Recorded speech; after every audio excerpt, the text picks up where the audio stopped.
नमस्कार, DD news देख रहे हैं आप और आपके साथ मैं हूं शहला निगार। बुलेटिन की शुरुआत में सबसे पहले आइए देख लेते हैं सुर्खियां। शिक्षा मंत्री धर्मेंद्र प्रधान ने प्रधानमंत्री नरेंद्र मोदी को भेजा इस्तीफा। कहा, मैंने जिम्मेदारी से मुंह नहीं मोड़ा। पिछले 10 दिनों का घटनाक्रम देख हूं दुखी।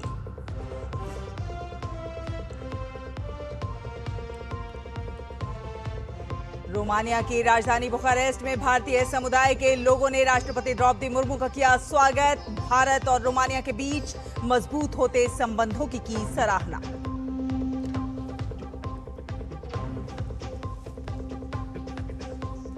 छह दिन से स्थगित अमरनाथ यात्रा फिर से शुरू। मौसम में आए सुधार के बाद जम्मू से बालटाल के रास्ते श्रद्धालुओं का जत्था पवित्र गुफा के लिए रवाना। माता वैष्णो देवी यात्रा की भी हुई फिर शुरुआत।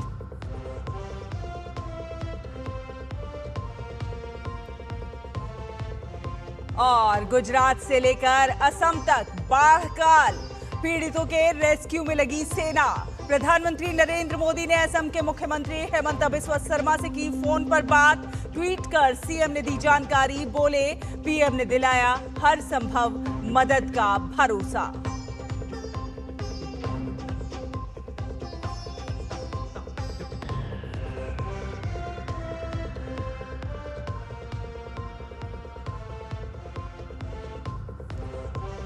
तो बुलेटिन की शुरुआत इस वक्त की बड़ी खबर के साथ। जी हां, बड़ी खबर आपको बता दें कि धर्मेंद्र प्रधान ने प्रधानमंत्री नरेंद्र मोदी को अपना इस्तीफा भेज दिया है। जी हां, सोशल मीडिया प्लेटफॉर्म पर इस बात की उन्होंने जानकारी दी है। युवाओं की आकांक्षाओं, भावनाओं का सम्मान करता हूं। पिछले 10 दिनों से घटनाक्रम देख रहा हूं और घटनाक्रम देखकर मेरा मन दुखी है। भारत की युवा शक्ति ही देश की असली ताकत है। युवा शक्ति को भ्रम के कुचक्र में फंसने नहीं देंगे। किसी भी छात्र के साथ अन्याय नहीं होने देंगे। प्रजातंत्र की शक्ति में हमेशा अटूट विश्वास रहा है। बड़ी बातें कही है इसमें धर्मेंद्र प्रधान ने। उन्होंने कहा है कि प्रजातंत्र की शक्ति में हमेशा अटूट विश्वास रहा है। तो शिक्षा मंत्री धर्मेंद्र प्रधान ने इस्तीफा दे दिया है। धर्मेंद्र प्रधान ने अपना इस्तीफा प्रधानमंत्री नरेंद्र मोदी को भेज दिया है। दरअसल नीट पेपर लीक के लिए उन्हें दोषी बताकर जंतर मंतर पर 36 दिनों से धरना प्रदर्शन चल रहा था। आंदोलनकारियों का कहना था कि धर्मेंद्र प्रधान के इस्तीफे से कम वे नहीं मानेंगे। धर्मेंद्र प्रधान ने खुद अपने पोस्ट में लेटर जारी करके अपने इस्तीफे की जानकारी दी है। उन्होंने लिखा है कि मेरे लिए व्यक्तिगत प्रतिष्ठा का विषय नहीं है। मैंने जिम्मेदारियों से मुंह नहीं मोड़ा है। युवा शक्ति इस देश की ताकत है। उन्होंने लिखा है कि प्रजातंत्र की शक्ति पर अटूट विश्वास है। उन्होंने ये भी लिखा कि वे पिछले 10 दिनों का घटनाक्रम देख रहे हैं, दुखी हैं, लिहाजा छात्र अपना समय पढ़ाई में लगाएं। धर्मेंद्र प्रधान ने लिखा कि देश विरोधी ताकतें फायदा ना उठा पाए, इसीलिए ये ज्यादा जरूरी है और इसीलिए धर्मेंद्र प्रधान ने अपना इस्तीफा दे दिया है और अपना इस्तीफा प्रधानमंत्री नरेंद्र मोदी को भेज दिया है। तो आपको बता दें कि नई दिल्ली जिले में लोगों की भारी भीड़ और ट्रैफिक जाम को देखते हुए दिल्ली पुलिस ने एक एडवाइजरी जारी की है। दिल्ली पुलिस ने सोशल मीडिया प्लेटफॉर्म एक्स पर लिखा है कि नई दिल्ली क्षेत्र में भारी भीड़ और अत्यधिक यातायात जाम को देखते हुए नागरिकों को इस क्षेत्र की ओर यात्रा करने से बचने की सलाह दी जाती है। यात्रियों से अनुरोध है कि वे देरी से बचने और अपनी यात्रा को सुगम और सुविधाजनक बनाने के लिए वैकल्पिक मार्गों का उपयोग करें। तो दिल्ली पुलिस ने वैकल्पिक मार्गों का उपयोग करने की जो है हिदायत दी है और भारी ट्रैफिक के बीच ये एडवाइजरी जारी की है।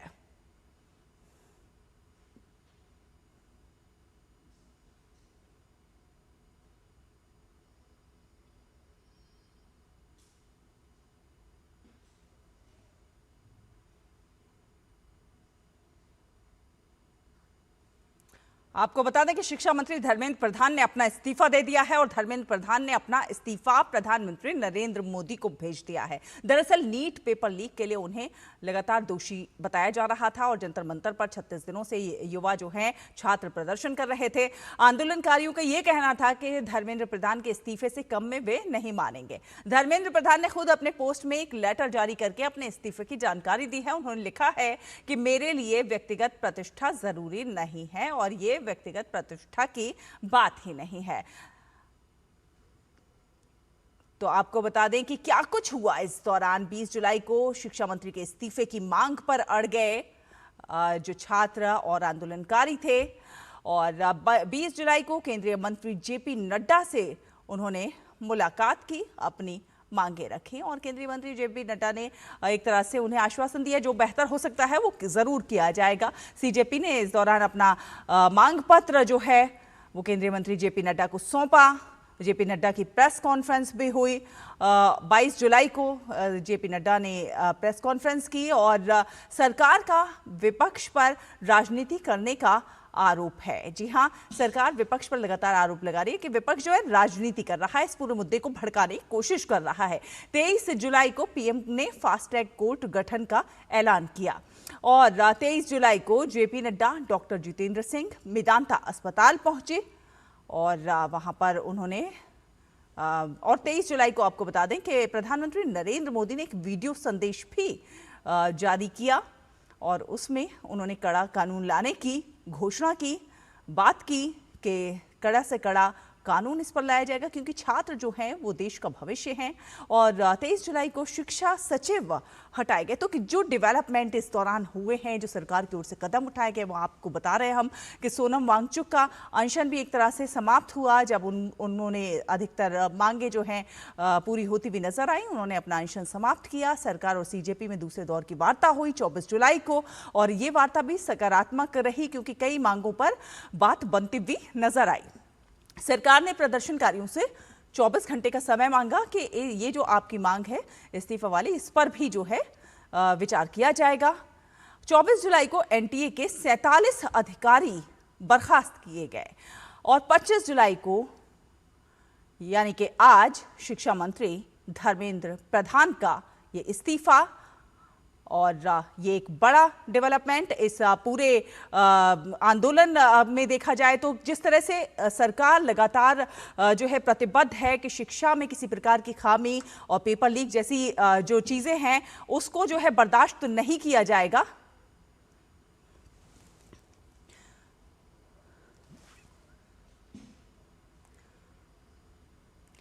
तो लगातार सरकार की प्रतिबद्धता है कि शिक्षा में किसी भी प्रकार की चूक को बर्दाश्त नहीं किया जाएगा। पेपर लीक जैसी घटनाएं जो हैं वो एक तरह से अभिशाप हैं और इसमें जो भी लूप होल होगा उसको संभाला जाएगा, उसे ठीक किया जाएगा और उस दिशा में देखा जाए तो लगातार सरकार प्रयासरत है। हम पीछे काफी समय से देख रहे हैं। हमारे साथ इसी विषय पर ज्यादा बात करने के लिए प्रोफेसर सुषमा यादव जुड़ रहे हैं जो कि शिक्षाविद हैं और प्रोफेसर अन्नपूर्णा नौटियाल, ये दोनों ही शिक्षाविद हैं। आप दोनों का ही बहुत बहुत स्वागत है डीडी न्यूज पर।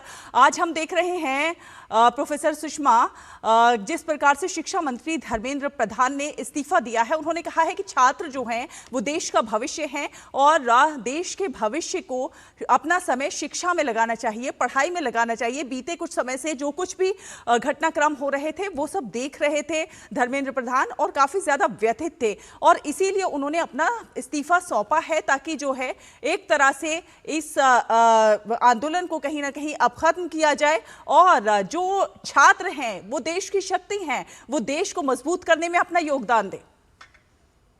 देखिए, एक शिक्षाविद के रूप में मैं दुखी हूं, पिछले पूरे हफ्ते सप्ताह से दुखी हूं और कोई भी शिक्षाविद दुखी होगा क्योंकि युवा यदि इस प्रकार से सड़कों पर आए तो शिक्षाविद दुखी होते हैं। ये पूरे समाज का प्रतिबिंब है और शिक्षा प्रणाली का भी प्रतिबिंब है। जो माननीय शिक्षा मंत्री ने किया और आदरणीय धर्मेंद्र प्रधान जी ने किया, वह सच में मैं उनको नमन करती हूँ। आसान नहीं है, सरल नहीं है। एक राष्ट्र प्रेमी के रूप में मैं सच में उनको नमस्कार करती हूँ क्योंकि उन्होंने युवा मन को समझने का प्रयास किया है। युवा मन को समझकर, शायद वो उनके साथ सहमत नहीं हूं, मैं भी सहमत नहीं हूं, क्योंकि जो कुछ हो रहा था उसमें माननीय शिक्षा मंत्री की कुछ डायरेक्ट लेना देना नहीं होता है।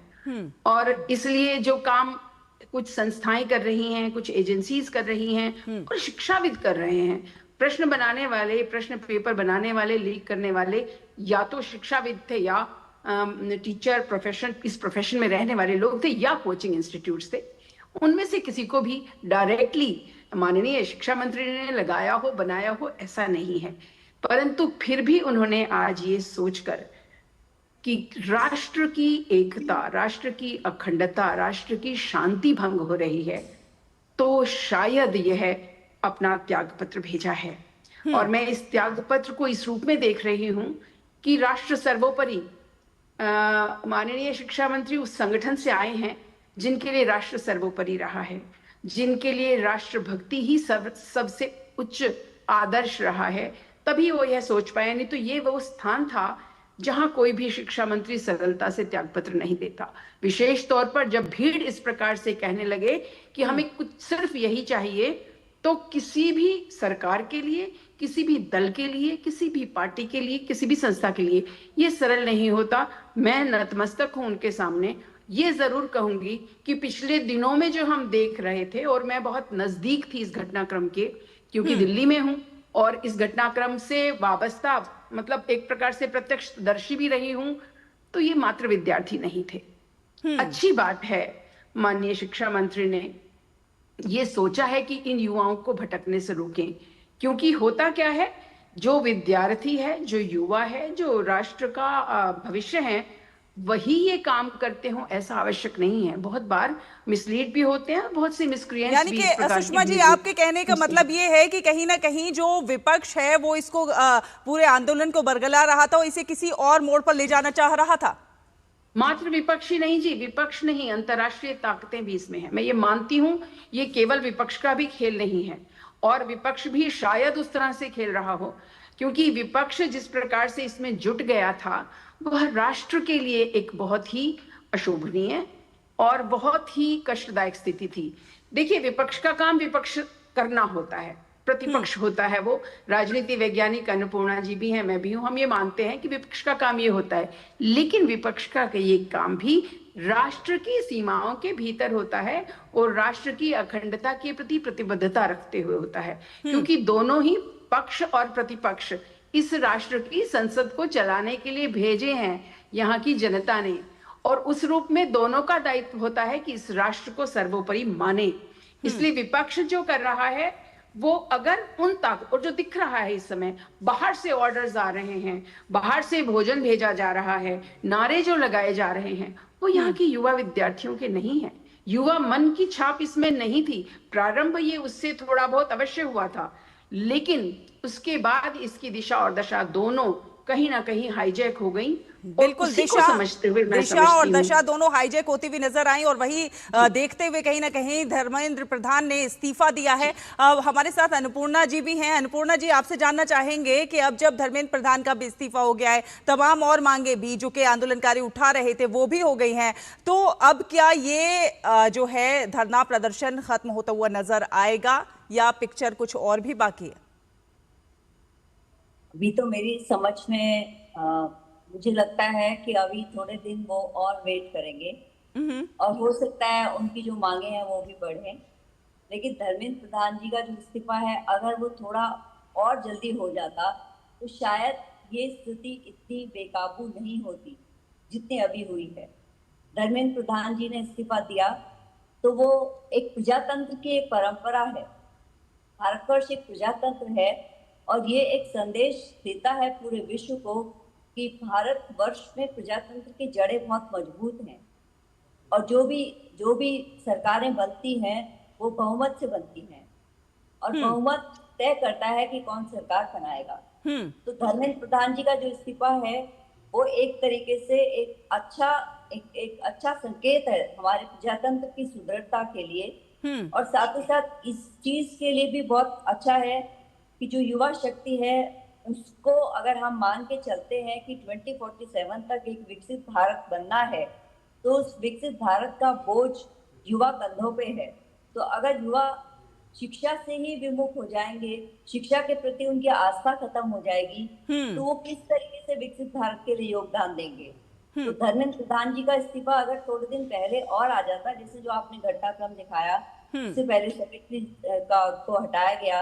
अब एक चीज तो थोड़ी ये भी मैं आपको बताना चाहती हूँ कि जैसे प्रधान जी की कोई गलती नहीं, वैसी गलती सेक्रेटरी की भी नहीं होती, उन्हें भी नहीं हटा, मतलब उनको हटाने का भी कोई लॉजिकल रीजन नहीं होता है। लेकिन जब इस तरह की चीजें होती है तो सबको हटाया जाता है, चाहे कोई कितना ही अच्छा काम क्यों ना कर रहा हो। लेकिन अन्नपूर्णा जी, बीते कुछ समय में हम जिस तरह के चीजें देख रहे हैं, पेपर लीक के बाद से हम देख रहे हैं लगातार सरकार जिस तरह से प्रयासरत है, कई सारे स्टेप्स लिए गए हैं, तुरंत कुछ ही दिनों में दोबारा पेपर अटेम्प्ट करवाना, और साथ ही साथ जो दोषी हैं उन पर भी गिरफ्तारी की जो है तलवार वो लटकती हुई नजर आई। लगातार स्टेप बाय स्टेप जो है सरकार काम करती हुई नजर आ रही है। तो ऐसे में क्या समझें कि छात्रों को कहीं से बरगलाया जा रहा है?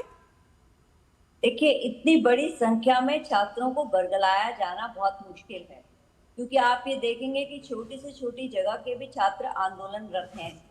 हर एक विश्वविद्यालय में आंदोलन हो रहे हैं, इतने सारे विश्वविद्यालयों के जो छात्र हैं वो आंदोलनरत हो रहे हैं। तो ये समझना तो मुझे लगता है बेवकूफी होगी कि उनको बरगलाया जा रहा है। हाँ ठीक है, मैं ये मान सकती हूँ, जैसे सुषमा जी ने कहा कि दिल्ली में ये हो सकता है, लेकिन और जगह के छात्र तो भी इसी शिक्षा व्यवस्था के पार्ट हैं, उनको कौन बरगला रहा है? वो भी तो अपने साथियों को पिटता हुआ देख रहे हैं। जो युवाओं के साथ जो व्यवहार हुआ, जो पिटाई हुई, वो नहीं होनी चाहिए। सुषमा जी, जैसे कि अन्नपूर्णा जी कह रही हैं कि छात्र जो है वो परेशान थे और इसीलिए उन्होंने ये स्टेप उठाया, क्या आप इसे कैसे देखते हैं? नहीं, मैं I don't agree with her. मैं नहीं मानती कि ये मात्र छात्र आंदोलन है, और मैं ये भी नहीं मानती कि केवल छात्र ही इस आंदोलन में हैं। यदि छात्र इस आंदोलन में होते तो वो बातचीत के लिए बहुत पहले तैयार होते। जिस प्रकार से वहां बात की जा रही है, जिस प्रकार से वहां नारे लगाए जा रहे हैं, जिस प्रकार का क्राउड वहां इकट्ठा हो रहा है, वो सारे विद्यार्थी नहीं है। और विद्यार्थियों की संस्कृति अलग होती है, विद्यार्थियों का व्यवहार अलग होता है। सुषमा जी की बात को मैं थोड़ा सा काटना चाहूंगी यहाँ पे। मैंने ये कभी नहीं कहा कि दिल्ली के छात्र नहीं या छात्र हैं। मैंने आपकी बात को नहीं काटा, ना मैंने आपकी बात को इनकार किया। मैंने ये जरूर कहा कि वो प्रायोजित हो सकता है, लेकिन जो दूर दराज के विश्वविद्यालयों में हो रहे हैं आंदोलन, वो तो हमारे साथ जी अन्नपूर्णा जी, हमारे साथ हमारे दो संवाददाता भी जुड़ गए हैं। निशांत सौरभ है हमारे साथ, और साथ साथ नीरज सिंह है कॉन्स्टिट्यूशन क्लब के बाहर से। नीरज सिंह, अब देखिए, धर्मेंद्र प्रधान ने अपना इस्तीफा सौंप दिया है, पीएम मोदी को भेज दिया है, और तमाम मांगे हम देख रहे हैं लगातार जिस प्रकार से उस पर सहमति बनती हुई नजर आ रही है। तो अब क्या लगता है कि अब ये आंदोलन समाप्त हो जाएगा? देखिए, उम्मीद तो शैला यही की जा रही है कि ये आंदोलन अब समाप्त हो जाना चाहिए, क्योंकि तीन इनकी बेसिक मांगे थी। एक तो धर्मेंद्र प्रधान इस्तीफा दें, जो पहली और प्राथमिक मांग थी वो इनकी पूरी हो चुकी है। इसके साथ साथ ही इन्होंने इस बात का जिक्र किया था कि जो भी छात्र जिन्होंने आत्महत्या की है उनके परिजनों को 1 करोड़ रुपए मिले। उस पर कमोबेश जो सरकार है वो तैयार एक तरीके से दिख भी रही थी पिछली बार जो मीटिंग हुई थी। और इसके साथ साथ जो पुलिस वालों ने जो छात्रों के साथ जिस तरह का व्यवहार किया है, उसको लेकर उनका ये कहना था कि छात्रों के खिलाफ किसी भी तरह की कोई FIR है वो नहीं होनी चाहिए, छात्रों को उत्पीड़न नहीं किया जाना चाहिए। तो उस पर भी कमोबेश जो पिछली बार बैठक हुई थी कॉकरोच जनता पार्टी और सरकार के प्रतिनिधियों के बीच में, उस पर भी एक तरीके से जो समझौता या एक सहमति है वो भी हमको दिखाई दी थी। आप इस समय कॉन्स्टिट्यूशन क्लब के बाहर ही हैं और आप देखें कि ये मीडिया का तमाम जमावड़ा आपको दिखाई दे रहा है। बेसब्री से इंतजार किया जा रहा है कि कॉकरोच जनता पार्टी और केंद्र सरकार के जो प्रतिनिधि हैं JP नड्डा और जितेंद्र सिंह, उनके बीच में जो वार्ता हो रही है, उस वार्ता के बाद निश्चित तौर पर मीडिया से रूबरू होंगे कॉकरोच जनता पार्टी के प्रतिनिधि भी और केंद्र सरकार के प्रतिनिधि भी कि दोनों के बीच में किस तरह की सहमति हुई है, जो दो और बची हुई जो मांगे थी उस पर किस तरह का जो रुख है वो जो केंद्र सरकार के प्रतिनिधि हैं वो दिखाते हैं, और इसके अलावा जो कॉकरोच जनता पार्टी के जो लोग हैं वो किस तरह से अब रिएक्ट करते हैं, क्योंकि उनकी जो बेसिक मांगे हैं वो पूरी करीब करीब हो गई हैं। क्योंकि धर्मेंद्र प्रधान के इस्तीफे के बाद मुझे नहीं लगता है कि अब जो छात्रों का आंदोलन जिस तरीके से जंतर मंतर और पूरे देश भर में जिस तरह से चल रहा है उस पर नीरज एक बार हमारे दर्शकों को ये भी बताइए कि क्या कुछ मांगे हैं, क्या कुछ मांगे रख रहे हैं कॉकरोच जनता पार्टी के जो छात्र हैं। देखिए, कॉकरोच जनता पार्टी की तरफ से 3 मांगे थी शैला। पहली मांग तो यही थी कि जो शिक्षा मंत्री हैं धर्मेंद्र प्रधान वो इस्तीफा दें।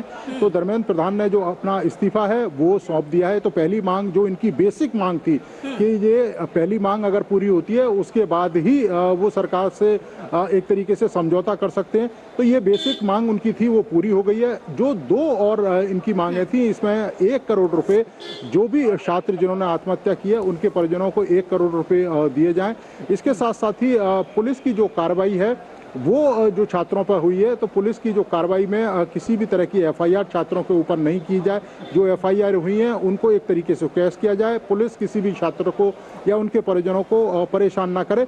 तो ये जो 2 मांगे थी उन पर कमोबेश पिछली बैठक में ही एक तरीके से सकारात्मक जो रुख है वो केंद्र सरकार के प्रतिनिधियों ने दिखाया था। तो मुझे लगता है कि अब करीब करीब जो तीनों मांगे हैं वो एक तरीके से कॉकरोच जनता पार्टी की पूरी होती दिखाई दी हैं। केंद्र सरकार ने अपना एक स्टेप आगे बढ़ाया है और धर्मेंद्र प्रधान जो शिक्षा मंत्री हैं उन्होंने इस्तीफा दिया है। तो मुझको लगता है कि अब दूसरा स्टेप है वो कॉकरोच जनता पार्टी को आगे बढ़ाना होगा और एक तरीके से विश्वास जो बहाली है दोनों पक्षों के बीच में, नीरज हम ये दृश्य दिखा रहे हैं जो कॉकरोच जनता पार्टी और जो सरकार के बीच जो मीटिंग है वो इस समय चल रही है। हम अपने दर्शकों तक वो तस्वीरें पहुंचा रहे हैं मीटिंग की, और इसमें आप देख सकते हैं डॉक्टर जितेंद्र सिंह, जेपी नड्डा और कॉकरोच जनता पार्टी के 2 प्रतिनिधि यहाँ मौजूद हैं और ये मीटिंग अभी जारी है। इस मीटिंग से जुड़ी एक अपडेट हम अपने दर्शकों तक पहुंचाते रहेंगे। नीरज सिंह वहाँ पर मौजूद हैं,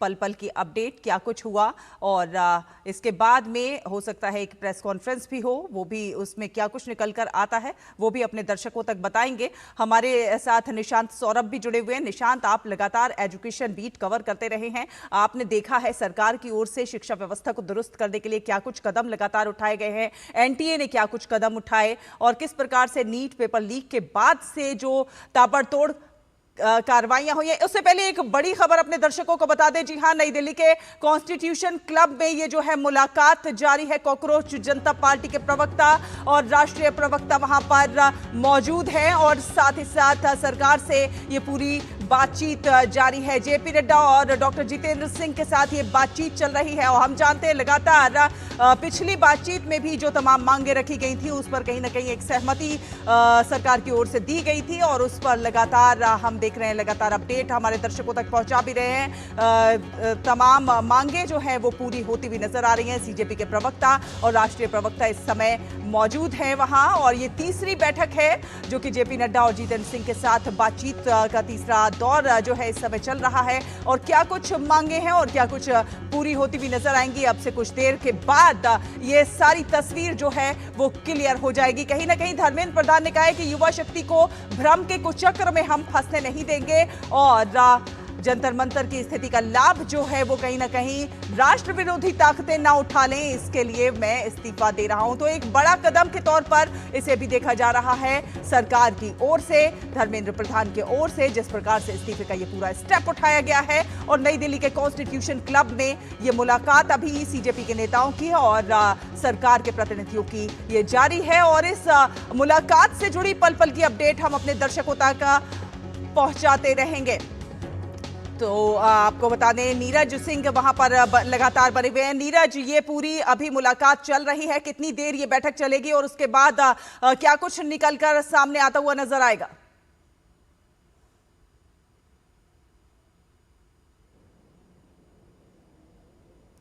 चलिए नीरज के पास जाएंगे। निशांत सौरभ हमारे साथ लगातार जुड़े हुए हैं। निशांत, हम आपसे यही जानना चाहेंगे कि जिस तरह से हमने लगातार देखा है कि सरकार ने कई सारे स्टेप्स उठाए हैं शिक्षा व्यवस्था को और ज्यादा बेहतर बनाया जाए और ज्यादा मजबूत और दुरुस्त बनाया जाए, एनटीए की ओर से भी कई सारे स्टेप्स उठाए गए हैं। नीट की जो परीक्षा हुई और पेपर लीक हुआ, इस सारे मामले के बाद जिस प्रकार से दोबारा परीक्षा अटेम्प्ट कराना और कई सारी गिरफ्तारियों की तलवार, काफी कुछ हमने देखा लगातार स्टेप्स सरकार और शिक्षा व्यवस्था को और ज्यादा बेहतर बनाने के लिए उठाए गए। आप लगातार कवर कर रहे हैं इसे, आप बताइए कि किस तरह से ये एक बहुत बड़ा स्टेप है। जी देखिए, बिल्कुल शहला 3 मई को नीट की परीक्षा आयोजित हुई थी और उसमें जब ये हफ्ते भर के अंदर ये पता चला कि नीट के प्रश्न पत्र लीक हुए थे तो सरकार ने तुरंत कार्रवाई करते हुए नीट की परीक्षा को रद्द कर दिया था और ये निर्णय लिया गया कि 21 जून को दोबारा से परीक्षा आयोजित कराई जाए, क्योंकि छात्रों का इससे हित प्रभावित नहीं होना चाहिए। जिन छात्रों को इस लीक से फ़ायदा पहुंचा वो उसका अनुचित फ़ायदा न उठा पाए और जिन छात्रों ने बड़ी मेहनत से परीक्षा की तैयारी की थी उनके साथ किसी प्रकार की उन्हें दिक्कत पेश ना आए, उनकी मेहनत पर कोई पानी ना फिरे, इसके लिए सरकार ने ये त्वरित निर्णय लिया कि नीट यूजी की परीक्षा 21 जून को कराई जाए और ये सफलतापूर्वक इस परीक्षा का आयोजन किया गया 21 जून को, जिसमें पूरे शिक्षा मंत्रालय और एनटीए ने एक होल ऑफ गवर्नमेंट अप्रोच के साथ काम किया, तमाम जो एजेंसियों के साथ समन्वय के साथ काम किया। केंद्र सरकार ने राज्य सरकारों के साथ मिलकर, तमाम जो जिला प्रशासन के साथ मिलकर ये सुनिश्चित किया कि छात्रों और अभिभावकों को किसी प्रकार की दिक्कत न हो, जो कि दोबारा नीट परीक्षा में शामिल हो रहे थे 21 जून को, उन्हें किसी प्रकार की दिक्कत न हो। और ये भी सुनिश्चित किया कि किसी भी प्रकार की जो पेपर लीक जैसी घटना दोबारा ना सामने आए, इसके लिए तमाम इंटेलिजेंस एजेंसियों के साथ भी मिलकर काम किया गया और पूरी तरह सफलतापूर्वक नीट यूजी परीक्षा का संचालन 21 जून को किया गया और 1 महीने के भीतर ही 16 जुलाई की रात को नीट यूजी परीक्षा का परिणाम भी घोषित कर दिया गया।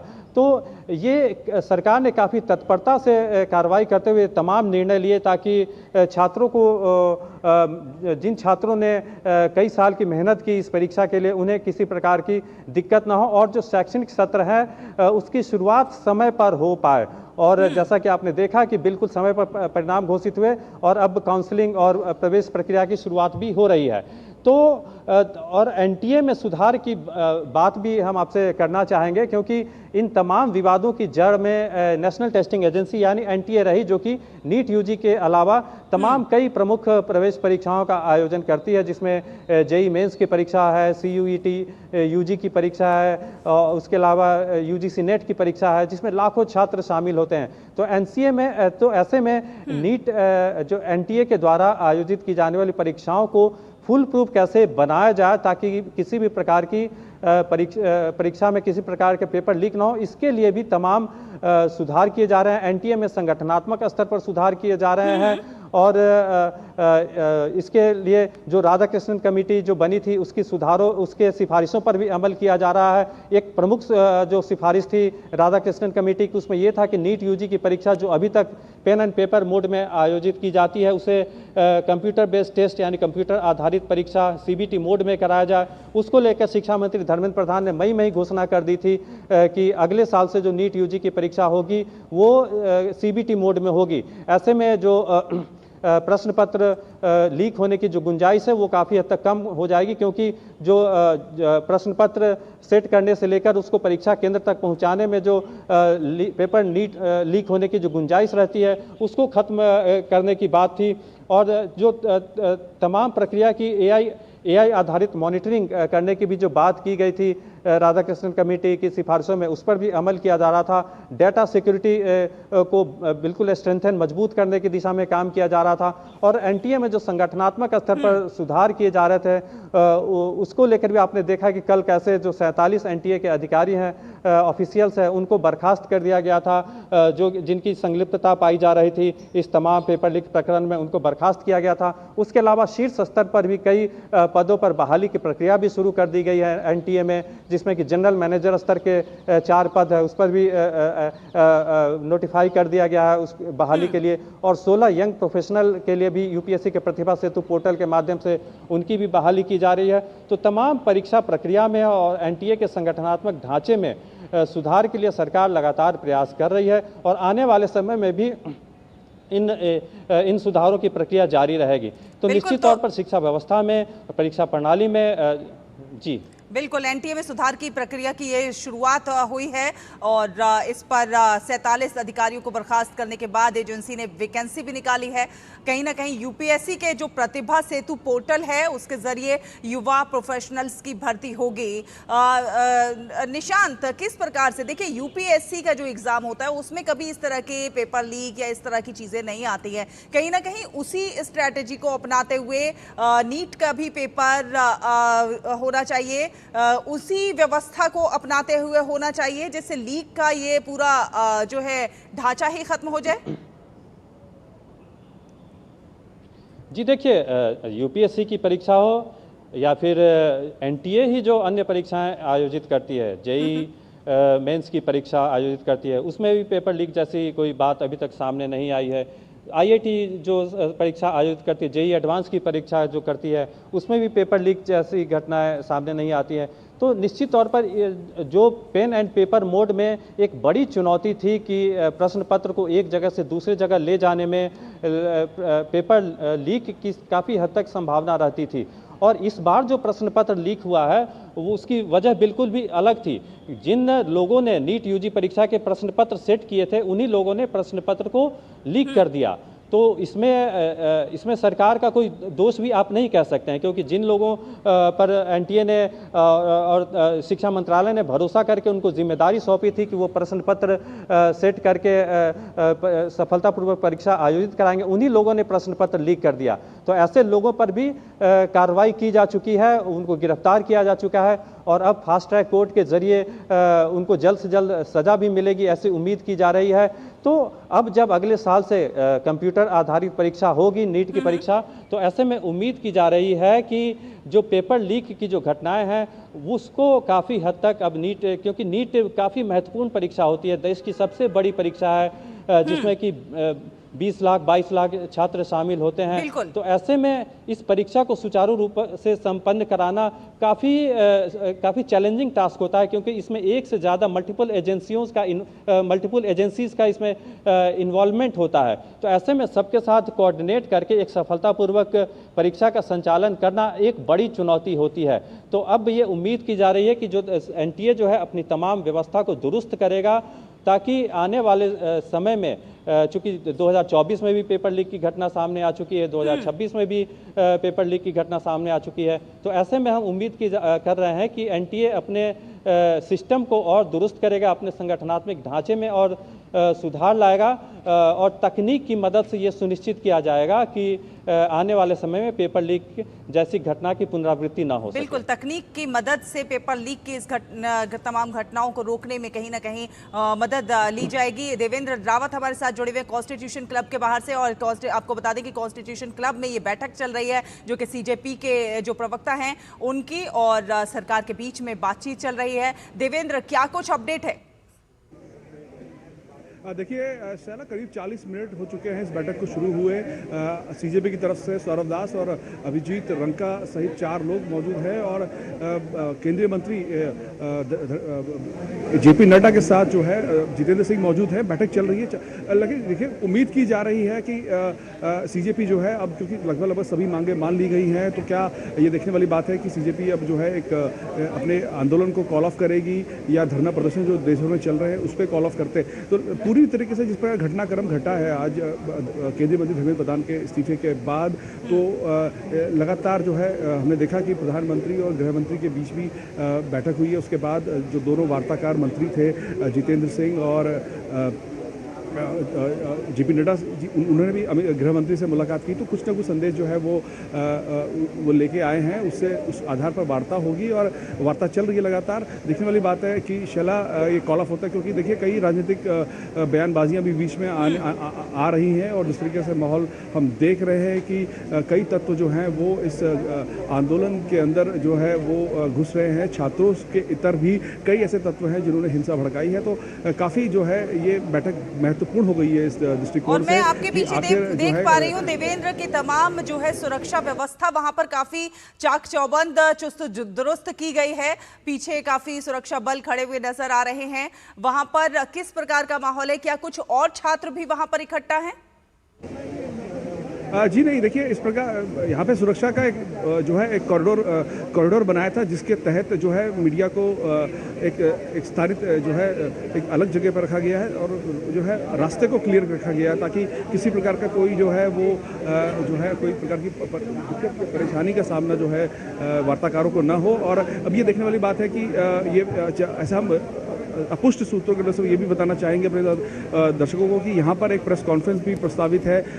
देखने वाली बात है कि क्या दोनों ही पक्षों के जो वार्ताकार हैं वो एक साथ प्रेस को वार्ता करते हैं, या सरकार अपना पक्ष रखती है, या जो है सीजेपी अपना पक्ष रखती है, देखने वाली बात होगी। लेकिन यहाँ पर ऐसी तैयारियाँ हो रही हैं कि एक प्रेस कॉन्फ्रेंस की, एक प्रेस वार्ता की यहाँ पे आयोजन हो और उस तरीके का यहाँ पे मैसेज जो है वो जो है सर्कुलेट हुआ है। तो ये समझ सकते हैं कि ये आखिरी दौर की बातचीत है और इसके बाद जो है जो माना जा रहा है जिस प्रकार से कि वार्ता जो है वो सफल होती है और आंदोलन जो है वापस होता है, ये देखने वाली बात होगी। हालांकि कई पक्ष भी हैं इसमें, बीच में कई स्टेटमेंट्स आई हैं, इसमें कांग्रेस है और अलग जो राजनीतिक दल हैं उनके भी तरफ से जो है वो जिस प्रकार की बातचीतें आई हैं, वार्ता आई है, ये इंपॉर्टेंट हो गया कि इसके बाद जो है स्टैंड किस प्रकार से रहता है इन वार्ताकारों के बीच के। और देवेंद्र इस बीच आपको अपने दर्शकों को बता दें कि भारतीय जनता पार्टी के राष्ट्रीय अध्यक्ष नितिन नवीन ने शिक्षा मंत्री धर्मेंद्र प्रधान के इस्तीफे पर अपनी प्रतिक्रिया व्यक्त की है।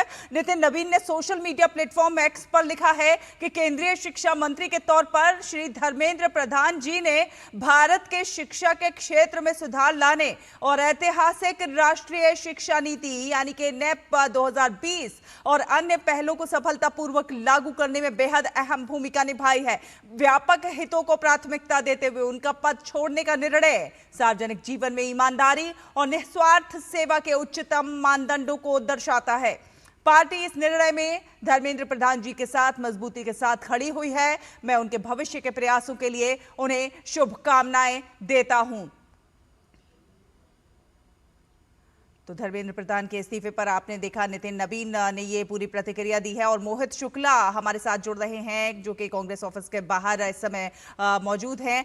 मोहित, लगातार हम देख रहे हैं कि अभी दिन में हमने देखा कि दिल्ली पुलिस ने भी एक प्रेस कॉन्फ्रेंस की थी और उसमें बताया कि किस प्रकार से जो है इस पूरे जो आंदोलन है उसे हाईजैक किया जा रहा था। कई सोशल मीडिया पर फेक वीडियोस प्रसारित किए जा रहे थे लगातार और वो फेक वीडियोस जो कि डीप फेक थे, एआई जनरेटेड थे और उनका कोई मतलब नहीं बनता है, इस तरह के वीडियोस आगे प्रसारित किए जा रहे थे जिससे छात्रों में भ्रम फैले और छात्र उकसा जाएं और उसके बाद कोई ना कोई गलत स्टेप लें। लेकिन सरकार की ओर से काफी समयबद्ध तरीके से महत्वपूर्ण स्टेप्स लिए गए हैं। बिल्कुल शैला, आप ठीक कह रही हैं और छात्रों का जो हित है वो सर्वोपरि है सरकार के लिए, ये भी सरकार ने बता दिया है और यही वजह है कि सरकार ने पिछले 48 घंटे के अंदर जिस तरीके से इस पूरे घटनाक्रम में काफी तेजी से काम किया है वो काबिले तारीफ है। यही वजह है कि आप समझिए कि सरकार जब छात्रों के साथ मीटिंग करने बैठी, आप समझिए कि आप इसे तीसरी मीटिंग कह सकते हैं, क्योंकि पहली जो मीटिंग हुई थी उसमें जो डेलीगेशन गया था उसकी तरफ से अपनी मांगे दी गई थी। दूसरे आपने देखा कि किस तरीके से जब दूसरी मीटिंग हुई उसमें यह बताया गया कि ठीक है कुछ मांगों पर हमारी सहमति बन गई है। उसके बाद कुछ मांगों के लिए आज दोपहर तक का वक्त मांगा गया था और आप समझिए जब आप तीसरी मीटिंग हो रही है तो उससे पहले आपको छात्रों की जो मांगे थी वो लगभग पूरी होती हुई आप कह सकते हैं कि अब दिखाई पड़ रही हैं और इनफैक्ट वो उस दिशा में जो छात्र चाह रहे थे वैसा हुआ भी। ये दिखा रहा है कि सरकार के लिए या सरकार के जो हमारे जितने केंद्रीय मंत्री हैं वो हमेशा उनके लिए छात्रों का हित सर्वोपरि रहा है। अब इसी कड़ी में मैं आपको बताऊं कि लगभग पिछले 20 दिन से लगातार हम और हमारे कई सहयोगी इस पूरे आंदोलन को कवर कर रहे थे। हमने लगातार देखा कि वहां पर जो छात्र हैं, छात्रों के साथ वहां पर कुछ ऐसे लोग भी मौजूद थे कि जो इस पूरे आंदोलन को, इस पूरे घटनाक्रम को कहीं ना कहीं दूसरी दिशा में ले जाना चाह रहे थे। दिल्ली पुलिस लगातार एक्टिव थी। 400 से ज्यादा ऐसे हैंडलर्स जो थे, ऐसे जो संवेदनशील अकाउंट थे, उनको भी उन पर रोक लगाई गई है, उनको निष्क्रिय किया गया है। 2500 से ज्यादा वीडियो सर्कुलेट किए गए। इसके अलावा आप देखिए, आपने रोहित राजवीर सिंह को सुना होगा, उन्होंने कहा कि किस तरीके से एआई जनरेटेड कैमरों के माध्यम से लोगों की पहचान की गई है। तो ऐसे उपद्रवी, ऐसा नहीं है कि इस आंदोलन के पीछे, छात्रों का ये जो आंदोलन था उसके पीछे उसको कहीं ना कहीं छात्रों के कंधे पर बंदूक रखते हुए और जो इस आंदोलन को दूसरी दिशा में मोड़ने की तरफ कोशिश की गई अराजक तत्वों के द्वारा, यहाँ पर आपसे एक सवाल और करना चाहूंगी, राजनीतिक लोग ही क्यों ना हो। हाँ, मोहित, ये एक सवाल और करना चाहूंगी क्योंकि कांग्रेस भी इस आंदोलन में अपनी राजनीतिक रोटियां सेकने में लग गई थी। आप कांग्रेस के दफ्तर के बाहर हैं, किस प्रकार का माहौल है? अब जब धर्मेंद्र प्रधान इस्तीफा दे दिए हैं तो कहीं ना कहीं छात्रों का आंदोलन अब समाप्त होता हुआ दिखेगा, कहीं ना कहीं कांग्रेस की मंशाओं पर पानी फिरता हुआ नजर आ रहा है। शैला, ये बहुत वाजिब सवाल आपने किया है। यही सवाल अब से लगभग 10 मिनट पहले मैंने कांग्रेस के वरिष्ठ नेता है पवन खेड़ा, उनसे भी पूछा। मैंने कहा कि अब जब छात्रों का आंदोलन, आप समझिए कि ये बहुत बड़ा घटनाक्रम है, जिस तरीके से केंद्रीय मंत्री का इस्तीफा होता है, उसके बाद ये सवाल होता है कि क्या अब सीजेपी के जितने समर्थक हैं, जितने छात्र हैं, वो जंतर मंतर से हट जाएंगे। इसलिए मैंने पवन खेड़ा से ये सवाल पूछा कि क्या अब कांग्रेस पार्टी सीजेपी के तमाम समर्थकों से, तमाम आंदोलनकारी छात्रों से ये गुजारिश करेगी कि वो लोग यहां से चले जाएं, अपने इस आंदोलन को खत्म कर दें और अपने अपने घरों को चले जाएं, पढ़ाई फिर से शुरू कर दें। तो आप समझिए कि जो सवाल का जवाब था वो बड़ा हैरानी वाला था, चौंकाने वाला था। उन्होंने कहा कि हमारी जो लड़ाई है वो सिंबल से नहीं है, वो सिस्टम से है। यानी कि सिस्टम से उनका सीधा सीधा कहने का मतलब है कि लड़ाई, हमारा आंदोलन अभी भी खत्म नहीं होगा, ये एक शुरुआत है, यहां से ये हमारी जीत है, ये इंडिया की जीत है, पूरे देश की जीत है। और उन्होंने इस तरह से, आप समझिए दूसरे शब्दों में, इस पूरे जो घटनाक्रम का क्रेडिट है वो कहीं ना कहीं लेने की भी कोशिश की है। यही वजह है कि अब ये भी मंशा है कि कांग्रेस पार्टी यहां से पीछे हटने के लिए नहीं है। एक बार भी खुल के पार्टी की तरफ से ये नहीं कहा गया कि हाँ, हम छात्रों से अब ये गुजारिश करेंगे कि जब इस्तीफा हो गया है, मांगे मान ली गई हैं, तो आप अपने अपने घरों पर लौट जाइए। और आप समझिए कि पढ़ाई एक मेन मुद्दा है। यही वजह है कि तमाम छात्र हैं, मैंने उनको देखा, कई सारे उसमें ऐसे होनहार छात्र भी हैं, लेकिन उनके बीच में कई ऐसे उपद्रवी छात्र भी रहे हैं जिनको अपने घरों में लौट जाना बहुत जरूरी हो गया है। यही वजह है कि 400 से ज्यादा ट्विटर हैंडलों को, अलग अलग सोशल मीडिया प्लेटफॉर्म को निष्क्रिय करना पड़ा है, उन प्लेटफॉर्म से, उन अकाउंट्स को निष्क्रिय करना पड़ा है। मोहित, यहाँ पे आपको रोकना चाहूंगी। निशान, देवेंद्र और सुषमा जी, आप लोग बने रहिए हमारे साथ। फिलहाल एक छोटे से ब्रेक के लिए यहाँ पर रुक रहे हैं, ब्रेक के बाद इस बातचीत को आगे बढ़ाएंगे।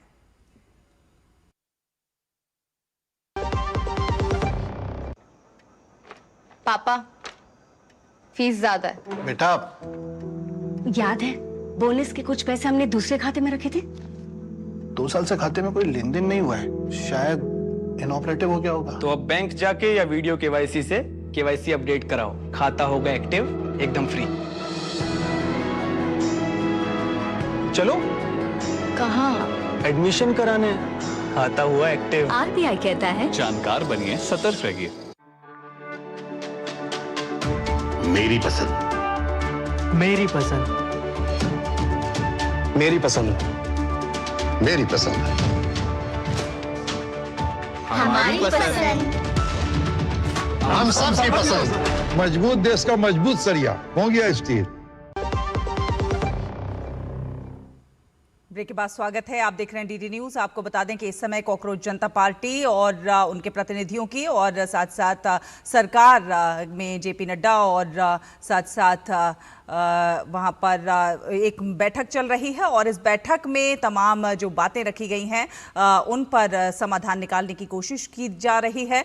आपको बता दें इस समय कि धर्मेंद्र प्रधान ने अपना इस्तीफा भेज दिया है प्रधानमंत्री नरेंद्र मोदी को और बेहद दुखी हैं वो, जो कुछ बीते 20 दिनों से वो देख रहे हैं उससे मन व्यथित है और इसीलिए उन्होंने कहा है कि ये उनके लिए व्यक्तिगत प्रतिष्ठा का विषय नहीं है और ज़रूरी है कि छात्रों के साथ मजबूती के साथ खड़ा हुआ जाए, जिम्मेदारी से मुंह नहीं मोड़ना है और इसीलिए धर्मेंद्र प्रधान ने अपना इस्तीफा सौंप दिया है। आगे क्या कुछ जो है अपडेट निकल के सामने आता है इस पूरी बैठक का, वो भी अपने दर्शकों तक हम पहुंचाएंगे। सुषमा जी हमारे साथ जुड़ी हुई हैं जो कि शिक्षाविद हैं। सुषमा जी, हमने देखा है कि ये जो पेपर लीक का मसला है, ये आज का या कल का मसला नहीं है, बीते कई सालों से ही ऐसा चल रहा है। दूसरी सरकारों में भी पेपर लीक होते रहे हैं, लेकिन इस समय पेपर लीक का मुद्दा जिस तरह से उछाला गया, कहीं ना कहीं ऐसा लगता है कि एक सोची समझी साजिश के तहत किया गया। वैसे तो पेपर लीक होना गलत है और इसके लिए सरकार लगातार प्रयासरत भी है।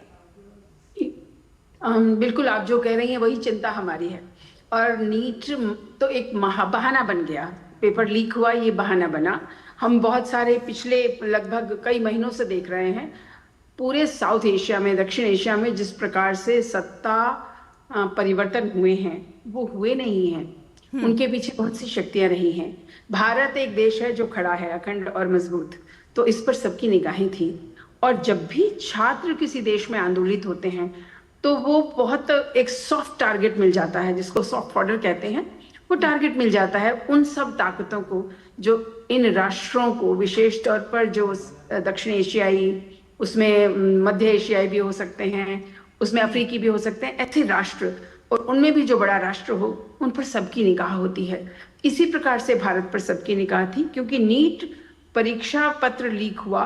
माननीय शिक्षा मंत्री उस समय धर्मेंद्र प्रधान जी ने तुरंत उसका संज्ञान लिया और अगले ही दिन घोषणा की कि नई परीक्षाएं होंगी और उन परीक्षाओं में फीस भी नहीं ली जाएगी। उन्होंने कहा कि मैं छात्रों के साथ हूं, और मैं समझ सकता हूं कि कितनी कठिनाई किसी भी छात्र को एक परीक्षा के लिए तैयारी में होती है।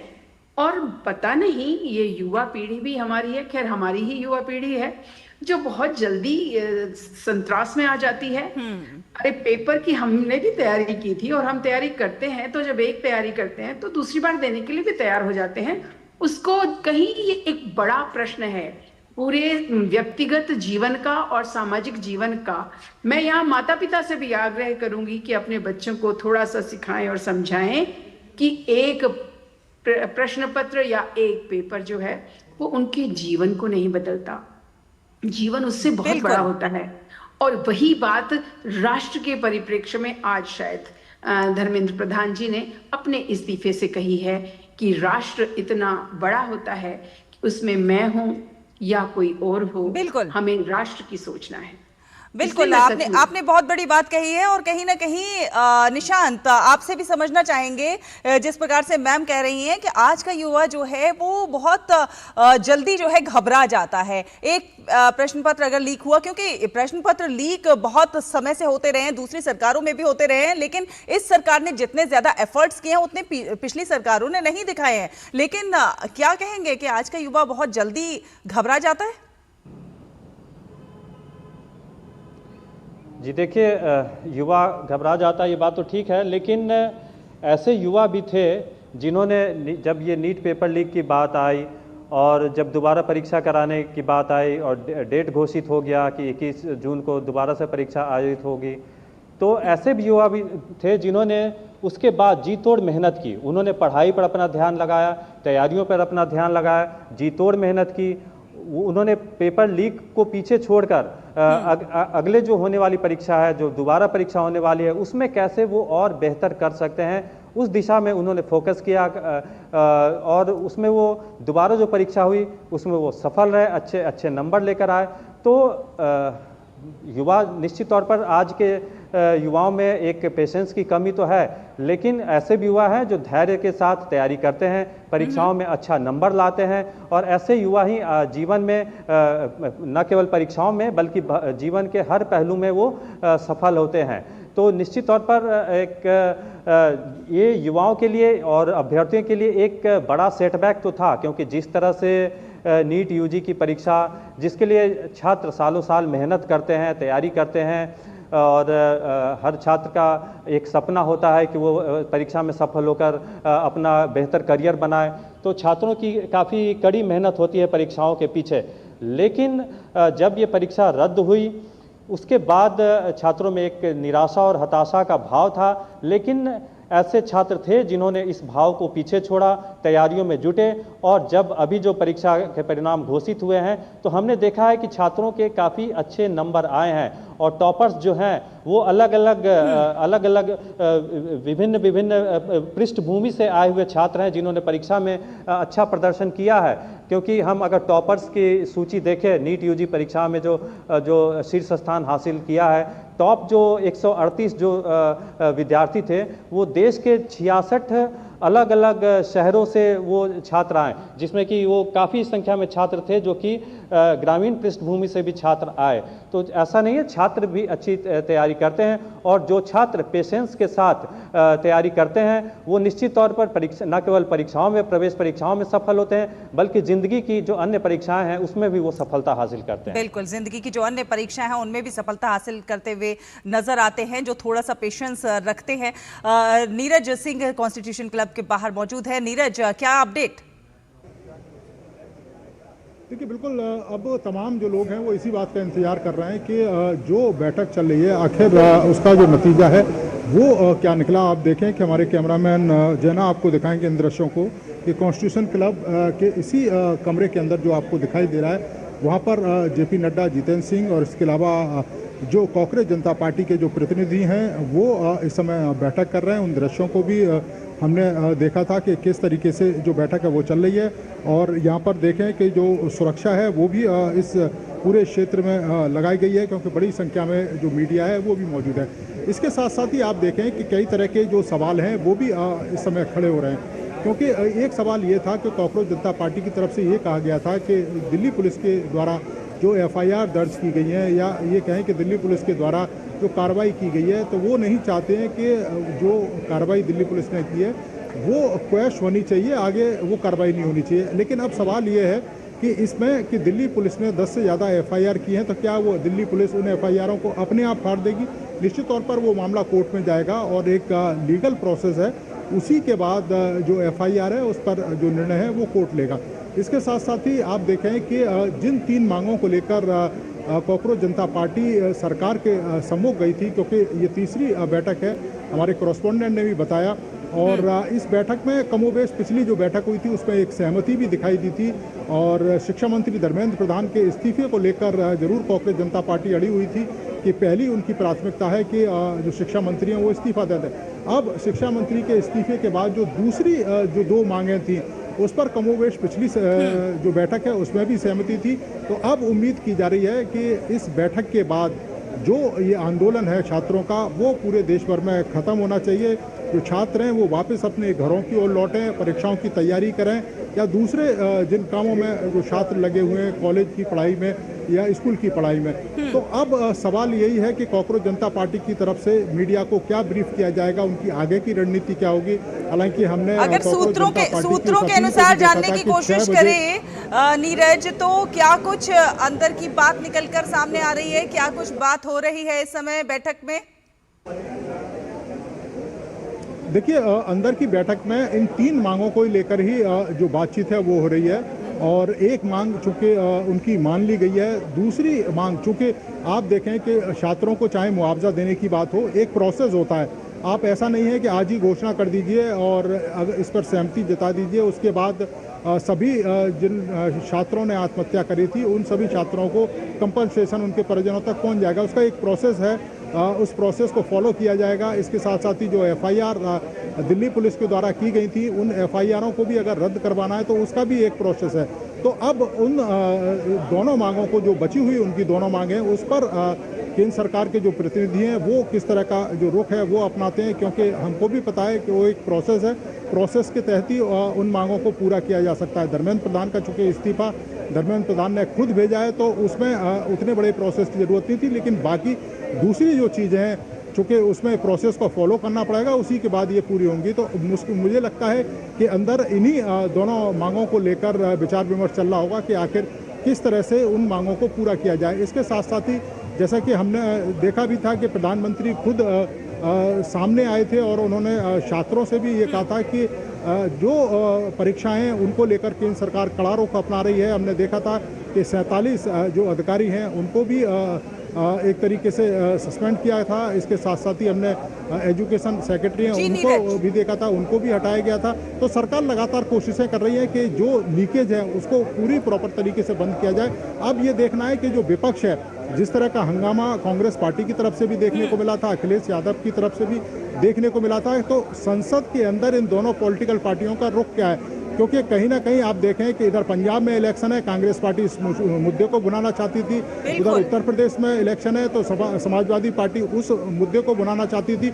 और हमने अखिलेश यादव का वो बयान भी पार्लियामेंट के अंदर देखा था, जब उन्होंने लोकसभा अध्यक्ष से कहा था कि क्या कांग्रेस में और भारतीय जनता पार्टी में किसी तरह की सहमति बन गई है कि हमारी बात नहीं सुनी जा रही। तो ये एक तरीके से छात्रों के इस प्रदर्शन में अपने आप को आगे दिखाने की होड़ भी थी। अब देखना है कि सोमवार को जब पार्लियामेंट कई विपक्षी पार्टियां इस पर अपनी राजनीतिक रोटियां सेकने की पूरी तौर पर कोशिश कर रही थी, जो कहीं ना कहीं अब विफल होती हुई नजर आ रही है। निशांत लगातार हमारे साथ जुड़े हुए हैं। निशांत, पेपर लीक रोकथाम से जुड़े एक विधेयक के मसौदे को केंद्रीय मंत्रिमंडल की मंजूरी मिल गई है। अगले हफ्ते संसद में ये बिल पेश होगा। कहीं ना कहीं ये भी इसे भी एक आशा की किरण के तौर पर देख सकते हैं, क्योंकि लीकेज की जो पॉसिबिलिटी है उस पर भी रोकथाम लग जाएगी।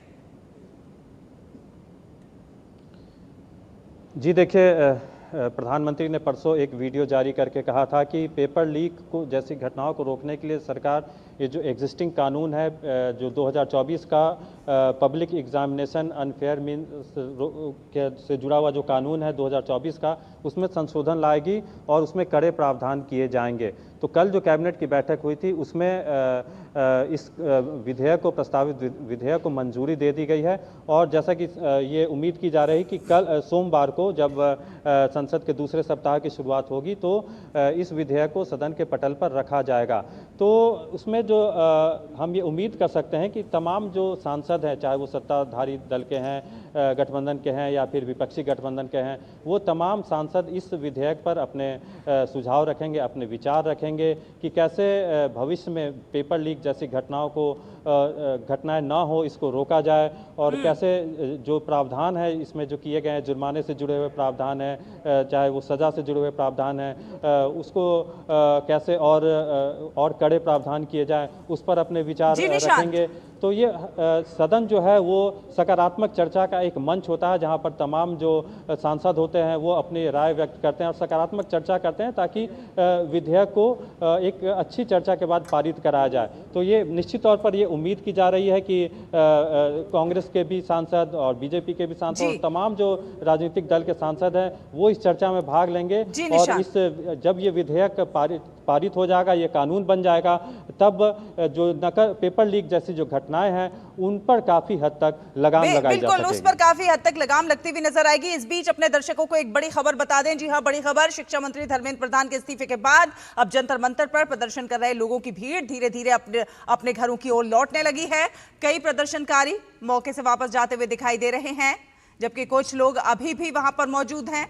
फिलहाल जंतर मंतर पर सुरक्षा व्यवस्था जो है वो पहले की ही तरह बरकरार है और प्रशासन स्थिति पर लगातार नजर अपनी पूरी तौर पर बनाए हुए है। तो लगातार अब हम देख रहे हैं कि धीरे धीरे ये तस्वीरों के जरिए आप देख पा रहे हैं, ये भीड़ अब अपने अपने घरों की ओर लौटने लगी है, क्योंकि तमाम जो मुख्य मांगे थी प्रदर्शनकारियों की वो लगातार जो है पूरी होती हुई नजर आ रही हैं।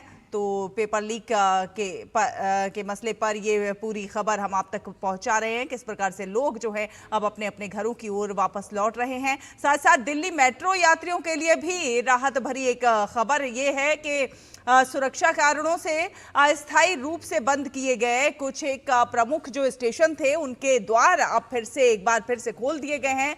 और दिल्ली मेट्रो रेल निगम DMRC ने इस बात की जानकारी दी है कि राजीव चौक, मंडी हाउस और सेंट्रल सेक्रेटेरिएट मेट्रो स्टेशनों के सभी एंट्री गेट अब यात्रियों के लिए पूरी तरह से खोल दिए गए हैं। इसके साथ साथ इन स्टेशनों पर यात्रियों की आवाजाही सामान्य रूप से शुरू हो गई है। यात्रियों से अपील की गई है कि वे यात्रा के दौरान सुरक्षा कर्मियों के निर्देशों का पालन करें। तो सुरक्षा कर्मियों के निर्देशों का पालन लगातार करने की अपील की जा रही है।